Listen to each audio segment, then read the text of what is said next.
Hi friends.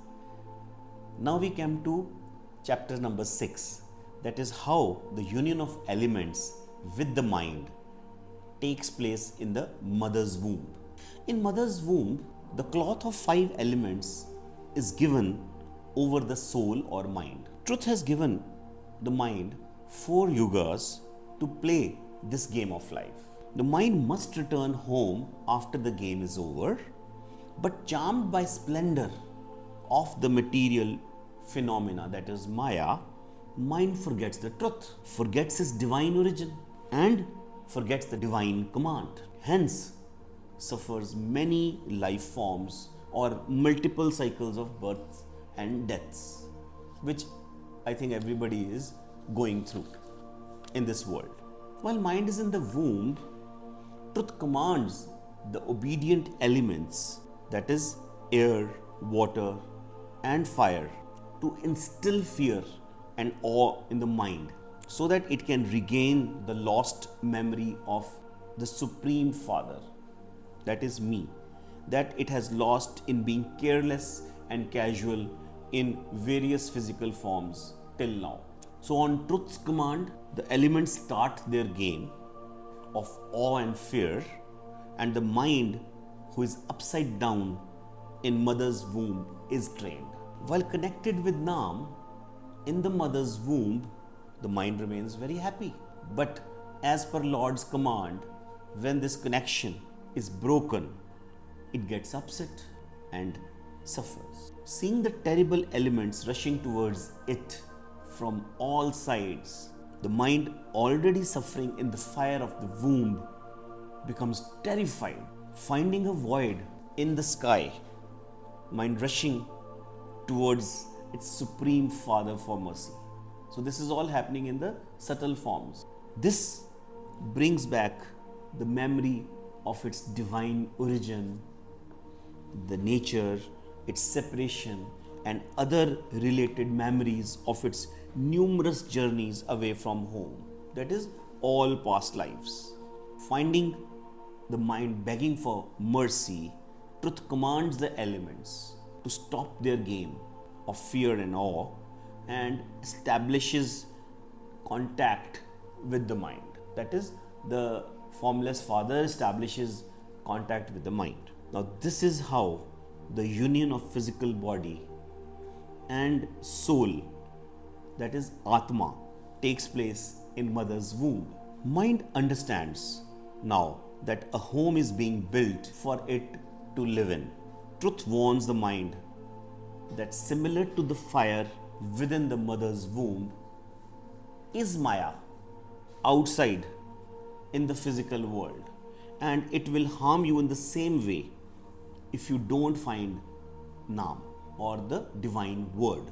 And with its help, you don't cross Trikuti, that is the boundary of Trilok, and reach me to unite with me permanently. Lord says this has to happen well before the completion of the fixed capital of life breaths granted by me to you. As soon as this union takes place, the formless Father establishes his divine connection with the physical body of mind, that is the newborn, through umbilicus, and in divine language we call it Nabghat.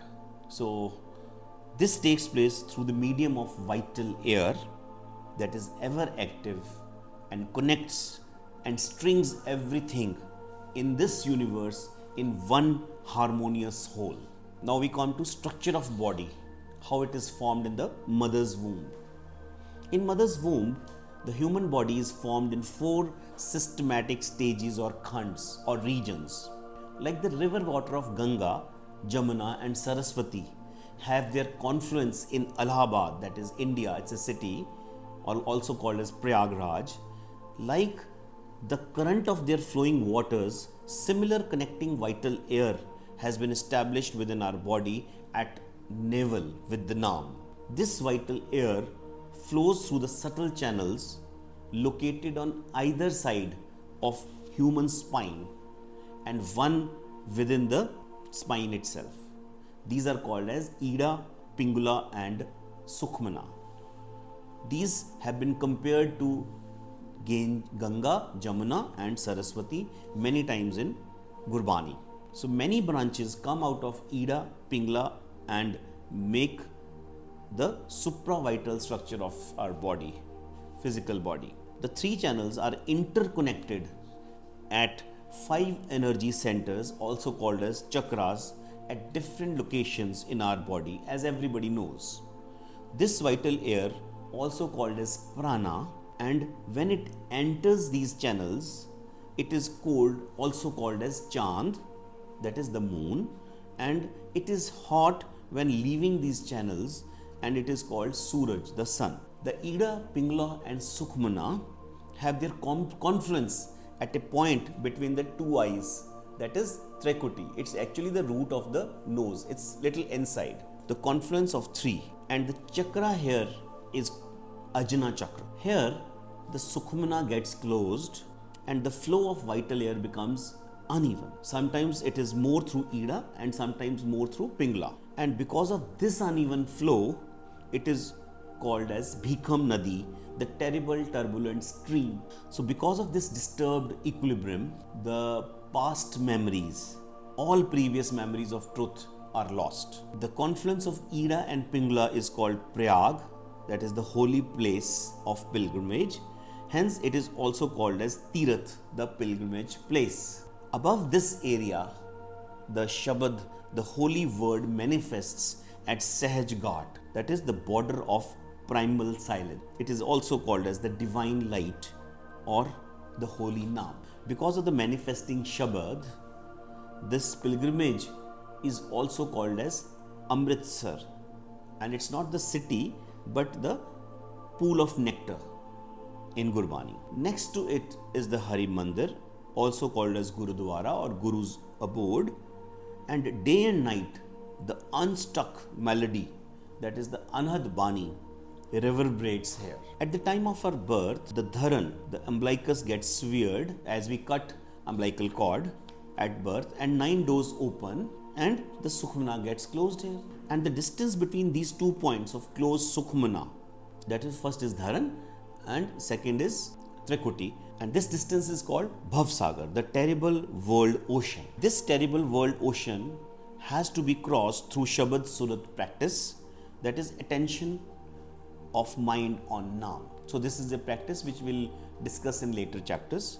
The vital air helps in connecting the two shores of Bhavsagar. The endless, formless truth himself is the master of both ends. He plays, he enjoys, he is the inner knower and the searcher of hearts. Thank you very much.